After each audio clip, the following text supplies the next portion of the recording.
அன்பானவர்களே, அன்பு வணக்கங்கள்.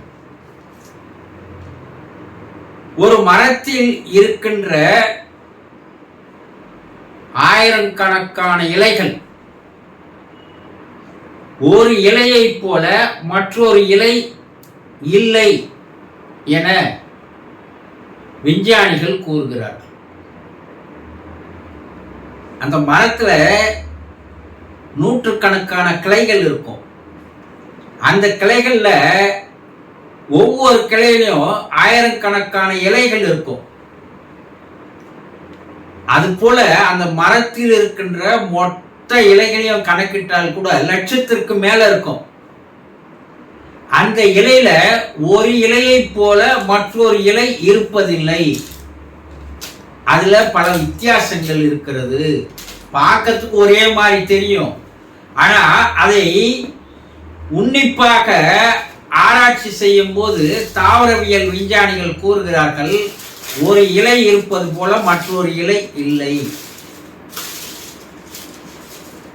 உலகில் கோடிக்கணக்கான மனிதர்கள் இருக்கிறாங்க இல்லையா?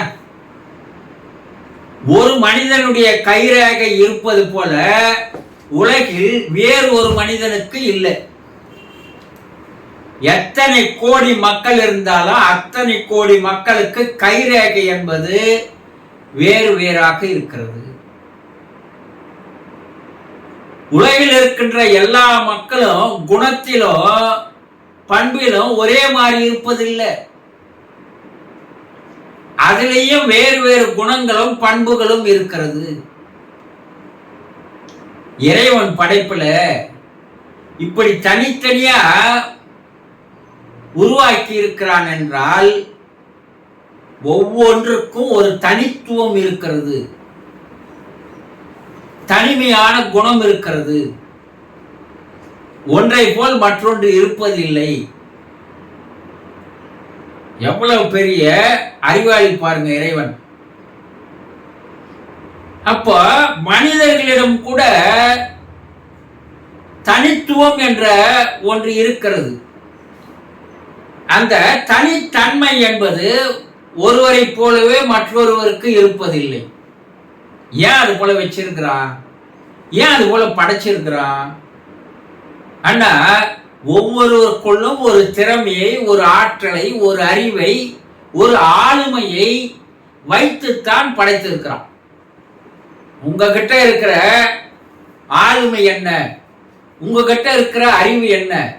உங்கள்கிட்ட இருக்கிற திறமை என்ன? அதே போல வேறு ஒருவரிடம் இருக்குமா என்றால் இல்லை. இதெல்லாம் ஏன் நான் சொல்றேன்னா, பள்ளி பருவத்திலிருந்து இன்றைய கால வரைக்கும் மனிதர்கள் வயதானா கூட அவனுக்குள்ள ஒரு எண்ணம் என்னன்னா, ஒரு கல்லூரி படிக்கிற ஒரு இளைஞனை போய் நீ என்னவா ஆக போற படிச்சுட்டுன்னு கேட்டா அவன் என்ன சொல்றான்? நான் அப்துல் கலாம் ஆக போறேன்றான் ஒருத்தன் என்ன சொல்றான்? நான் பெரிய பாடகராக போறேன்றான் ஒரு பேரை சொல்லி. ஒரு சிலர் கேட்டீங்கன்னா நிறைய இளைஞர்கள்கிட்ட நான் ரஜினிகாந்த் ஆக போறேன் ஆன்றான், நான் வடிவேலு ஆக போறேன், காமெடி நடிகனா ஆக போறேன் சொல்றான். ரோல் மாடலா அவங்கள வச்சுக்கிறாங்க. ஆனா அவர்கள் யாரையும் ரோல் மாடலா வச்சுக்கின்னு வரல. இவன் அவர்களை பார்த்து ரோல் மாடலா கணக்கெடுக்கிறான். சரி, ரஜினிகாந்த் மாதிரி ஆகணும்னு வந்து ஸ்டைல் காட்டிய நடிகர்கள் எத்தனை பேர் காணாமல் போய்விட்டார்கள் பாருங்க. தெரிய உலகில் எத்தனையோ பேர் வந்தான், ஆனா எடுபடல. அதே போல வடிவேலு மாதிரி காமெடி பண்றதுக்காக எத்தனையோ பேர் வந்தான். அவர் பேரை வச்சுக்கினே கூட வந்தவன் நிறைய பேருங்கிறான், காணாம போயிட்டாங்க. அப்ப இதுல இருந்து என்ன தெரியுதுன்னா, அவர்களை போல நீங்கள் மாறுவதற்காக இறைவன் உங்களை படைக்கல. வெளிநாட்டுல சார்லி சாப்ளின் கதையை பார்த்தீங்கன்னா, அகில உலக அளவுல அவர் ஒரு பெரிய காமெடி நடிகர். அவர் நடிப்புக்கு வந்த பிற்பாடு அவர் வேறு ஒரு காமெடி நடிகரை போல நடிக்க ஆரம்பிச்சாராம். அவரை நடிக்கின்ற அந்த படத்தை இயக்கிய இயக்குனர் அவர் அழைச்சு, நீ அவர் மாதிரி நடிக்கிறதா நான் ஏன் உன்னை கூப்பிடுறேன், அவரையே கூப்பிட்டு நடிக்க வச்சுக்குவேனே, நீயே அவர் மாதிரி நடிக்காத, நீ உன்ன மாதிரி உண்மையில உனக்கு என்ன வருதோ அதை நடி நீ என்று அவர் திருத்தினாராம். அப்போ அவர் தனக்குள்ள இருக்கின்ற நடிப்பு திறமையை வெளிக்கொண்டு வந்ததனால்தான் உலக அளவுல ஒரு பெரிய கோடீஸ்வரனாக, ஒரு பெரிய காமெடி சிரிப்பு நடிகராக அவரால் வர முடிஞ்சது. நீங்க அசல் தான். அசலை போல நீங்க வரணும்னு நினைச்சீங்கன்னா நீங்க 2வது இடத்துல தான் இருப்பீங்க. உங்களுடைய பெயர் வெளியே வராது, உங்களால் வாழ்க்கையில சாதிக்க முடியாது. மற்றவர்களை பார்த்து அவர்களிடம் இருக்கின்ற ஒரு சில நல்ல குணங்கள் என்ன, தன்மைகள் என்ன, அவர்களுடைய செயல்கள் எது பிடித்திருக்கிறது, அதை மட்டும் நீங்க எடுத்து உங்களோட சேர்த்துக்கணும். அவரை மாதிரியே ஆகணும்னு நினைச்சீங்கன்னா அவர் அசல் தான், நீங்க ஜெராக்ஸ் தான், நீங்க 2ஆம் தரம் தான். உங்களால வாழ்க்கையில வெற்றி பெற முடியாது. பல பேர்கிட்ட இன்னைக்கு இந்த ஒரு மனோபாவம் இருக்குது, நான் அவரை போல ஆகணும், நான் இவரை போல ஆகணும், நான் இவரை போல ஜெயிக்கணும், நான் இவரை போல எல்லாம் சாதிக்கணும். எதையும் இப்படி யார் நினைத்து கொண்டிருக்கிறீர்களோ உங்களால் நிச்சயமாக வெற்றி பெற முடியாது, சாதிக்க முடியாது. ஏன்னா அது அவர்களுடைய தனித்தன்மை, அதை அவங்க தெரிஞ்சுக்கிறாங்க.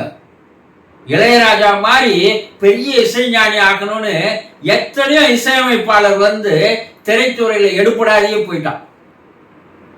பார்த்துருக்கிறீங்களா? முடியாது. அது அவருடைய தனித்தன்மை. அவர் யாரையும் காப்பி அடிச்சு வரல. அவர் வந்த போது அவர்கிட்ட இருக்கின்ற தனித்தன்மை என்னன்னா, கிராமத்திய இசையை மக்களுக்கு அளிக்க வேண்டும் என்ற ஒரு எண்ணம் அவருக்கு வந்தது.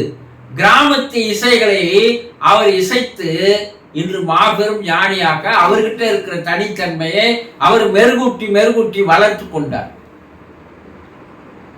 எல்லார்கிட்டையும் ஒரு தனித்தன்மை இருக்கிறது. அதை அவர்கள் சரியாக கண்டுபிடிக்கிறாங்க. கண்டுபிடிச்சு அதை மெருகேற்றுகிறார்கள், அதை வளர்த்துக் கொள்கிறார்கள். அதனால் வாழ்க்கையில் அவர்கள் வெற்றிகளை அடைகிறார்கள். உங்ககிட்டே இறைவன் ஒரு தனித்தன்மையை தந்திருக்கிறான்.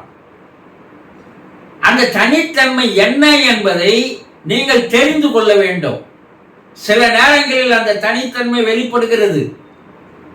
ஆனா அதை நீங்க என்ன பண்றீங்கன்னா, இதுதான் என்னுடைய தனித்தன்மை என்பதை தெரிந்து கொள்ளாமல் போய்விடுகிறீர்கள்.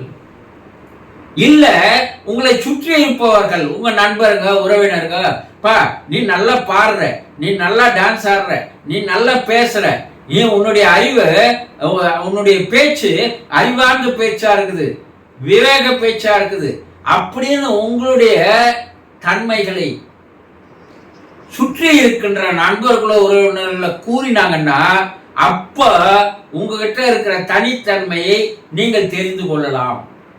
ஒண்ணு, நீங்களா அந்த தனித்தன்மை என்ன என்பதை நீங்கள் தெரிஞ்சுக்கணும். இருக்கு, இறைவன் கொடுத்த அந்த தனித்தன்மை, திறமை, ஆளுமை, அறிவு எல்லாம் உங்ககிட்ட இருக்கு. யாரும் சோடை போனவர்கள் அல்ல.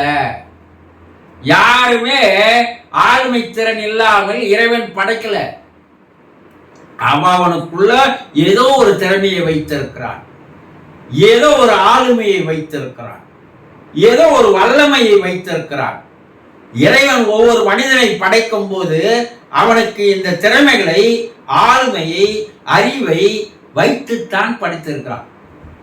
அது என்ன என்பதை தெரிந்து கொள்பவர்கள், மற்றவர்கள் கூறுகின்ற போது அதை அறிந்து கொண்டவர்கள் அந்த திறமையை மெருகேற்றுகிறார்கள், வளர்த்துக் கொள்கிறார்கள். அதனால வாழ்க்கையில் அவர்கள் மாபெரும் சாதனைகளை சாதிக்கிறார்கள். மற்றவன மாதிரியே நான் மாறணும்னா அது முடியாது. நீ என்ன முயற்சி செய்தாலும் அப்துல் கலாம் தான், வேற ஒரு அப்துல் கலாம் உருவாக்க முடியாது. ரஜினிகாந்த் தான், வேற ஒரு ரஜினிகாந்த் உருவாக்க முடியாது. இசைஞானி இளையராஜா இசைஞானி தான், வேறு ஒரு இசைஞானியை உருவாக்க முடியாது. அவருடைய படைப்புகளை அதே போல 100% காப்பி அடிச்ச மாதிரி வேறு ஒருவரால் தர முடியாது. நடிப்பிலே மாபெரும் சாதனை படைத்தவர்களுடைய நடிப்பை நீங்க என்ன காப்பி அடிச்சீங்கன்னாலும் அவர் அசல் தான், நீங்க நகலாக தான் போயிடுவீங்க. அதனால வேற ஒருத்தர் ரோல் மாடல் ஆக்கின்னு வாழ்க்கை முழுவதும் நான் அவரை போல ஆவேன், இவரை போல ஆவேன், இது போல நானும் வெற்றி பெறுவேன் சொன்னவன் எல்லாருமே வாழ்க்கையில தோத்து காணாமல் கரைந்து போனவர்கள் பல ஆயிரக்கணக்கான பேர்கள். அதை பற்றி ஆராய்ச்சியில் போனீங்கன்னா வேற ஒருத்தரை நம்பி அவன் அழிஞ்சு போன கதைகள் ஏராளம் இருக்கு.